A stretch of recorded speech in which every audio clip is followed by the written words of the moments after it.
uma característica familiar de escrita, e por conta disso, 1 João, 2 João e 3 João também vão ser atribuídas a este homem. Esta carta, ela foi provavelmente escrita entre 85 e 95 depois de Cristo.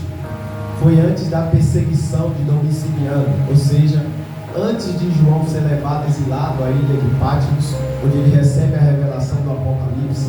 Ele vai escrever esta epístola, que é chamada Epístola Universal. Por que Epístola Universal?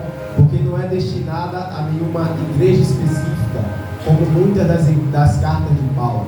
Ela é chamada de Epístola Universal porque a todos os crentes que leem, que vão ver esta carta, poderão desfrutar dos ensinamentos que estão aqui. Por exemplo, quando falamos das cartas que hoje temos, a Bíblia Sagrada que está em nossas mãos, ela é universal, então todos podem ler. Mas no tempo de João, no tempo dos apóstolos, havia uma certa diferença. Haviam cartas que eram destinadas a igrejas, a pessoas, mas esta carta de 1 João, desde a sua fundação, a sua escrita, ela é chamada de carta universal. Os propósitos desta carta, João, quando escreve esta carta, ele tem o primeiro propósito de combater as heresias que negavam a encarnação de Cristo. Havia um agente ali que estava pregando que Cristo não havia encarnado. O segundo propósito é confirmar os verdadeiros crentes na fé apostólica, ou seja, a fé que habitava no coração dos apóstolos. Esta fé deveria permanecer nos crentes. O terceiro propósito, promover a comunhão com Deus e entre os irmãos. Ele escreve esta carta para que os irmãos continuem se amando em um só amor, em uma só concordância. Ele vem trazer aos leitores desta carta a importância de amarmos aos outros como amamos a nós mesmos, comunhão entre irmãos. Em quarto lugar, ele exorta a santidade de vida como prova da verdadeira fé. Então, nesta carta, ele vem exortar os leitores a terem uma vida de santidade, porque esta fé que há no coração não é comprovada somente pelos lábios. Esta fé é comprovada pela vida, e a vida de quem é crente é uma vida santa. Então, João está escrevendo para que essa fé que haja no coração não seja uma fé fingida, seja uma fé verdadeira, porque a fé sendo verdadeira vai ser confirmada pela santidade. E em último lugar, ele escreve para dar segurança da salvação aos crentes autênticos, ou seja, ele conclui esta carta nos dando certeza da nossa salvação. Então ele está olhando para os leitores da carta e está dizendo: vocês são salvos, não pelas obras, mas porque o sangue foi derramado na cruz. Vocês são salvos, não por causa de vocês mesmos, mas porque alguém amou vocês de uma maneira incondicional. Vocês são salvos. Ele vai falar isso no Evangelho também, porque Deus amou o mundo de tal maneira que entregou seu Filho unigênito, para que todo aquele que nele crer não pereça, mas tenha a vida eterna. Então, em último lugar, ele vem confirmar a salvação dos crentes pelo poder que há no sangue de Jesus. Observe que ele inicia o versículo 14 dizendo: eu vos escrevi paz, porque já conhecestes aquele que é desde o princípio. Quando lemos esta carta de 1 João, percebemos João ele enfatizando pelo menos três grupos. Ele chama os leitores de pais, ele chama os leitores de jovens, ele chama os leitores de filhinhos. E por que João se comporta desta forma? Ele chama de pais, porque ele está falando acerca dos crentes maduros na fé, crentes que já têm maturidade na fé. Ele chama estes crentes de pais. Ele olha para os jovens e diz: eu vos escrevo jovens. Ele está olhando para a mocidade da igreja e está dizendo: eu escrevo a vocês que não têm tanta maturidade ainda, mas está guardando a palavra. E porque está guardando a palavra, já venceram o maligno. Ele olha para os leitores da carta e escreve filhinhos, aqueles que entraram na fé agora, entregaram a sua vida a Jesus agora, não estão recebendo ainda mantimento sólido, mas estão na igreja, estão se fortalecendo, estão sendo guiados pelo Senhor. Observe que ele diz: eu vos escrevi paz, porque já conhecestes aquele que é desde o princípio. Quem é este que é desde o princípio? A quem João vai se referir aqui. Ele também vai se referir a ele no seu evangelho. Ele diz no capítulo 1 do evangelho a qual ele escreve: no princípio era o verbo, e o verbo estava com Deus, e o verbo era Deus. Ele estava no princípio com Deus. Todas as coisas foram feitas por ele, e sem ele nada do que foi feito se fez. Ele fala sobre este que é desde o princípio. Na sua carta ao Apocalipse, ele chama ele de o Alfa e o Ômega, o princípio e o fim. Quando ele fala alfa, ele está se referindo à primeira letra do alfabeto grego, alfa. Quando ele fala ômega, ele está se referindo à última letra do alfabeto grego, ômega. Quando ele diz que Jesus é o alfa e o ômega, ele está dizendo para os jovens também desta carta: eu estou no início da tua história, mas também estou no final dela. Então fica tranquilo que aquele que é desde o princípio está no controle de todas as coisas. Observe que ele continua dizendo, e ele fala: jovens, são fortes. Ele está aqui se referindo a esta característica vital dos jovens. Entre tantos períodos da vida, o período em que nós temos mais força, essa vitalidade, é a juventude. E há um destaque aqui. João olha para eles e diz: vocês são fortes. Ele não está falando de uma força espiritual, ele está falando de uma força física. Vocês são fortes. Mas há um recado aqui, irmãos, que precisamos entender: que força sem direção é destruição. Ter força e não ter direção é caminhar para a destruição. Você traça um paralelo entre jovens que estão no mundo e entre jovens que estão na igreja. Jovens que estão no mundo usam as suas forças para as coisas do mundo, mas os jovens que estão com Cristo, os jovens que entregaram a sua vida a Jesus, eles usam toda a sua força, todo o seu vigor, tudo que ele tem para servir ao Senhor. Então há uma diferença entre jovens que estão usando a sua força para as coisas do mundo e jovens que estão aproveitando esta fase da vida para se esforçar na casa de Deus. Deus é glorificado na vida desses jovens, porque nesta época da vida eles estão se esforçando para Deus, se dedicando para Deus, se empenhando na obra de Deus. E há uma graça de Deus aqui, porque tudo que Deus faz, Ele faz com que você coopere com Ele e Ele te recompensa. Então você, jovem que está trabalhando para o Senhor, há um recado de Deus aqui: não se desanime, porque o Deus que está te permitindo participar desta obra, pode ter certeza que Ele mesmo vai recompensá-los. Esta fase da juventude é muito importante. Por quê? Porque quando olhamos para um cenário bíblico e um cenário também histórico, eu começo com um cenário histórico: reformadores, homens que foram levantados por Deus, John Wesley, Calvino, Lutero, homens avivalistas que foram levantados na história em sua fase de juventude. Muitos deles reconheceram o Senhor e desta forma começaram a trabalhar para Deus. Quando eu vou para a Bíblia, eu vejo Jeremias, eu vejo pessoas que Deus chamou antes mesmo de ser gerado no ventre. Eu olho para Davi, o jovem, eu olho para José, eu percebo personagens bíblicos que mesmo na sua juventude se empenharam para fazer o melhor para Deus. E há uma graça aqui, porque é realmente nesta fase que Deus se revela para o jovem. É realmente nesta fase da vida, seja na mocidade, seja homem ou mulher, esta fase da juventude é a fase que Deus muitas vezes revela os talentos, revela os dons. Então aqui há uma graça de Deus para a vida de jovens aqui. Permanece, porque é nesta fase que Deus quer te usar. Então eu falo a vocês acerca desta força, que é a força natural. João está olhando para os crentes jovens e está dizendo: vocês são fortes, mas há uma força, e esta força é a força espiritual.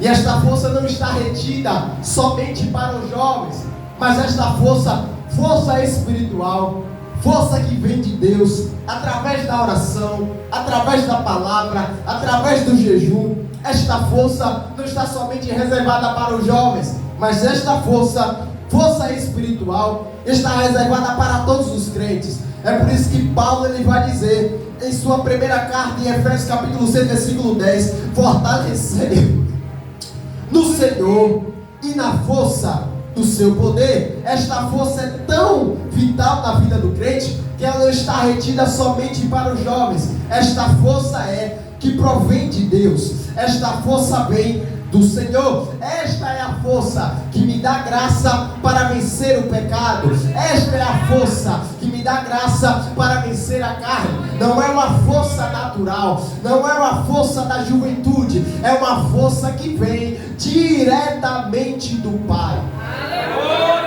E para os jovens que estão cansados aqui nessa noite, é um recado de Deus. Isaías capítulo 40, versículo 28, versículo 31. Não sabeis, não ouvistes, que o eterno Deus, o Senhor, o Criador dos fins da terra, nem se cansa, nem se fadiga? É insondável o seu entendimento. Dá força ao cansado e multiplica as forças ao que não tem nenhum vigor. Os jovens se cansarão e se fadigarão, e os moços certamente cairão, mas os que esperam no Senhor renovarão a sua força, subirão com asas como que águias, correrão e não se cansarão, caminharão e não se fadigarão. Esta força espiritual, ela vem de Deus. Então não basta ter somente a força natural, tem que haver na vida a força espiritual. Ele continua e diz: e a palavra de Deus está em vós. Este versículo está conectado com o capítulo 2 e o versículo número 3. E nisso sabemos que o Senhor, que conhecemos, e nisso sabemos que o conhecemos, se guardamos os seus mandamentos. Aquele que diz eu conheço e não guarda os seus mandamentos é mentiroso, e nele não está a verdade. Mas qualquer que guarda a sua palavra, o amor de Deus está nele verdadeiramente aperfeiçoado. Nisso conhecemos que estamos nele. Então o jovem que guarda a palavra, ele crê verdadeiramente que está no Senhor. Não é somente ouvir esta palavra, é obedecê-la, é colocá-la em prática, é guardá-la no coração. Em Mateus capítulo 7 e em Lucas capítulo 6, ele compara aquele que guarda a sua palavra como uma casa edificada sobre a rocha. Ele está olhando para quem guarda a sua palavra e ele está dizendo assim: vem o vento e essa casa não cai, vem os rios e esta casa não cai. Por quê? Porque está edificada sobre a rocha. E a rocha aqui são as palavras de Jesus. É este que vence as paixões do mundo, é este que vence as tribulações do mundo, é este que vence as falsas doutrinas, é este que vence as heresias, é aquele que guarda a palavra de Deus no seu coração. Ele continua: e a palavra de Deus está em vós, e já vencestes o maligno. Então há um tema aqui que João coloca: é guardando a palavra e vencendo o maligno. Guardando a palavra e vencendo o maligno. Não é a força natural, não é algo que vem da carne, é eu guardando a palavra e vencendo o pecado, vencendo o diabo, vencendo o mundo. Esta é a palavra que me dá força para vencer o maligno. Esta palavra que me dá força para vencer as paixões do mundo. Você lembra de Jesus, a tentação no deserto? Satanás o tenta 3 vezes, e 3 vezes ele vence com a palavra, porque a palavra é que nos dá força para vencer os dardos inflamáveis do inimigo. É a palavra de Deus guardada no meu coração que me dá força para vencer as tribulações deste mundo, a guerra deste mundo, as crises deste mundo. A palavra de Deus dentro de mim é que me capacita para vencer o maligno. E ele continua no versículo 15: não ameis o mundo, nem o que no mundo há. Se alguém ama o mundo, o amor do Pai não está nele. Então ele está olhando para o jovem e está dizendo: você não deve amar o mundo, você não deve amar este mundo. O que é mundo aqui? É todo esse sistema que se levanta contra Deus, todo esse sistema mundano que se opõe às verdades de Deus. João está olhando para os jovens e está dizendo: vocês não devem amar o mundo. Mas a gente gosta de falar que João é o apóstolo do amor. A gente olha para a vida de João, o apóstolo do amor, aquele que se reclinava sobre o peito de Jesus. Mas há um amor que João condena, e o amor que João condena é o amor ao mundo, porque Deus é amor, Deus te ama, mas você não deve estar entrelaçado com as coisas deste mundo. Ou tu é do mundo, ou tu é de Deus, ou está com os dois pés dentro da igreja, ou os dois pés lá fora.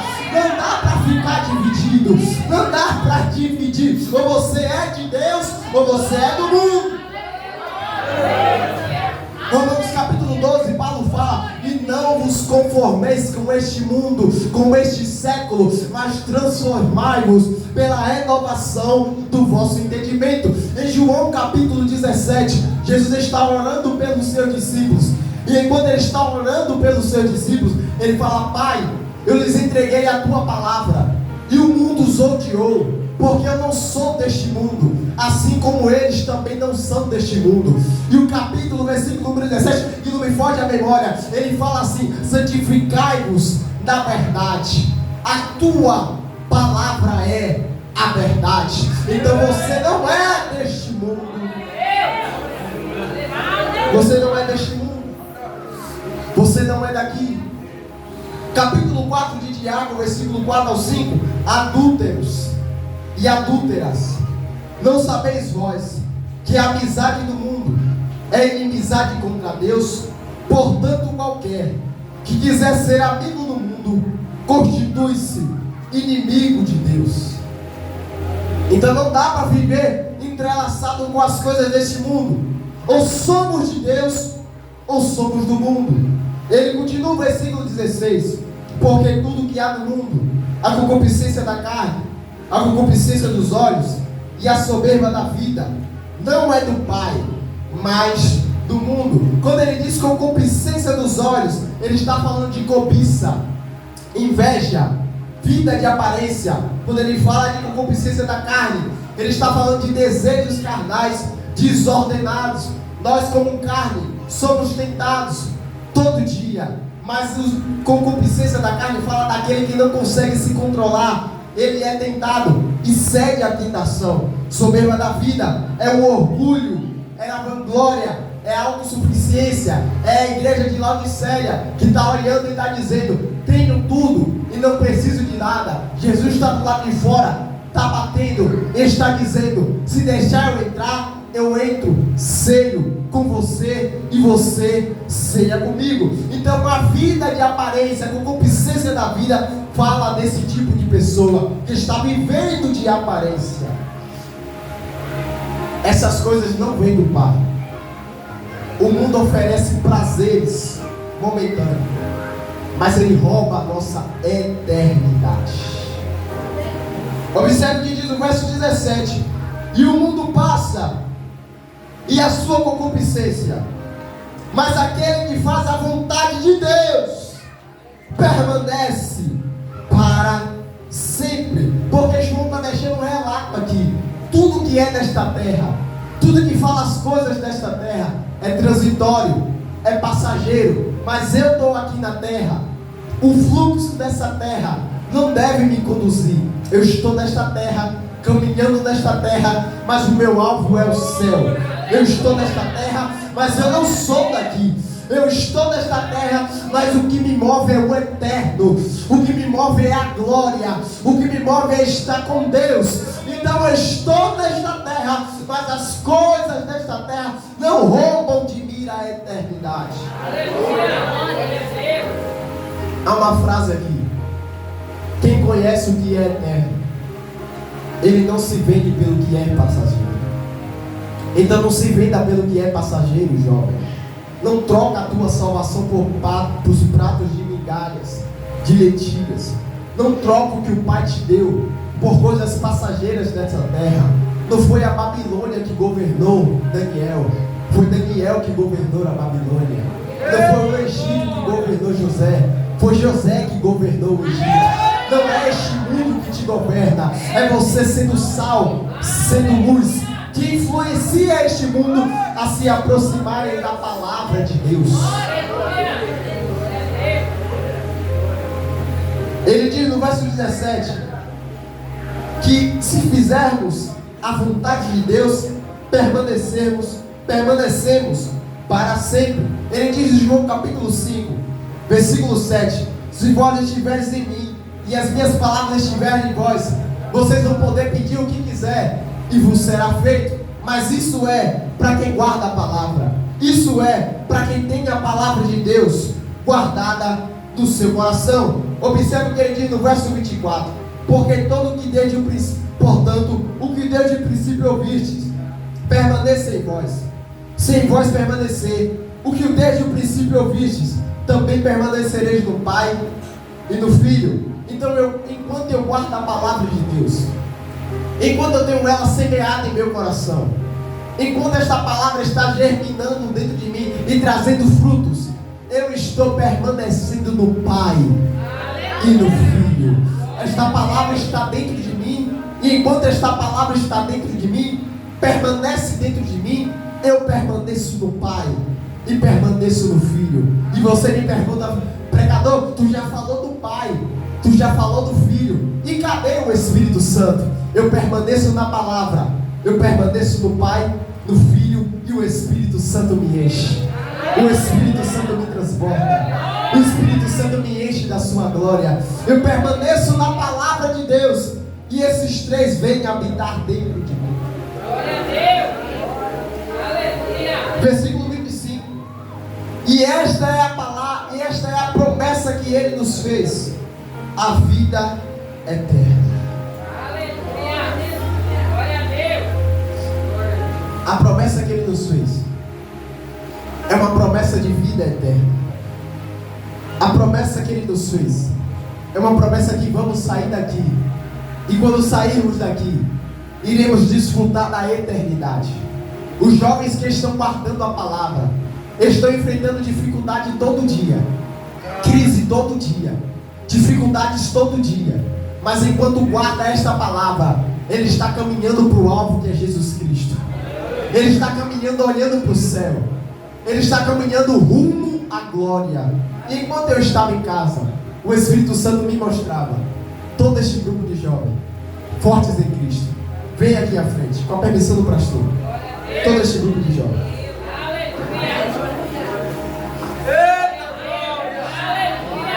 Todo este grupo de jovens fortes em Cristo. Ajuda ali com o púlpito.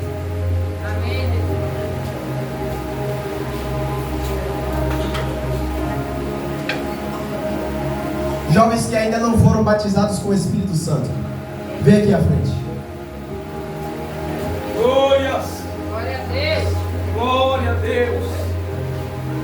Deus. Aleluia.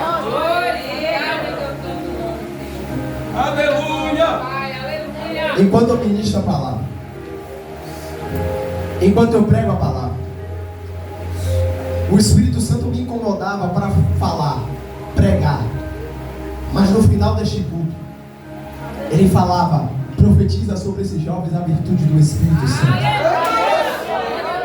Enquanto eu estava aqui, ele me dizia durante toda a mensagem: não precisa aumentar a voz, não precisa forçar, prega a minha palavra, mas no final desta mensagem, profetiza sobre esses jovens a virtude do Espírito Santo.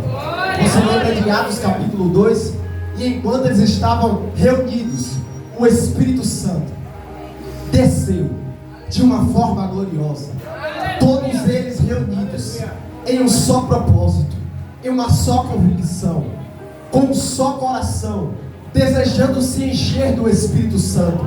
Enquanto eles estavam reunidos, desejando se encher do Espírito Santo, o Espírito Santo desce e enche os jovens. A palavra do Senhor diz que esta palavra mesmo, libera labaredas de fogo. Então é esta palavra sendo pregada que vai começar a tocar jovens aqui nesta noite. É esta palavra sendo pregada que vai começar a renovar jovens aqui nessa noite. Esta palavra sendo pregada que vai começar a encher jovens com o Espírito Santo aqui nessa noite. Eu não vim aqui pregar emoção, porque eu não sou um pregador que prega somente por emoção. Eu vim pregar a unção de Deus, o Espírito de Deus, a graça de Deus.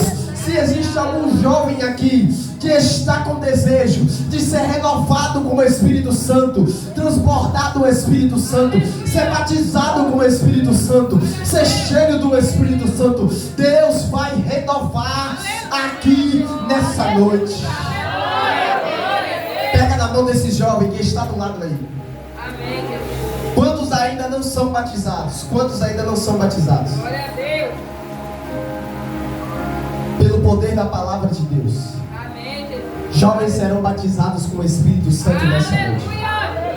Aqueles que estão com desejo de impor as mãos sobre esses jovens, que o Espírito Santo está incomodando para impor as mãos sobre esses jovens. Comece a impor as mãos sobre esses jovens. Porque enquanto estivermos orando e pedindo a virtude do Espírito Santo,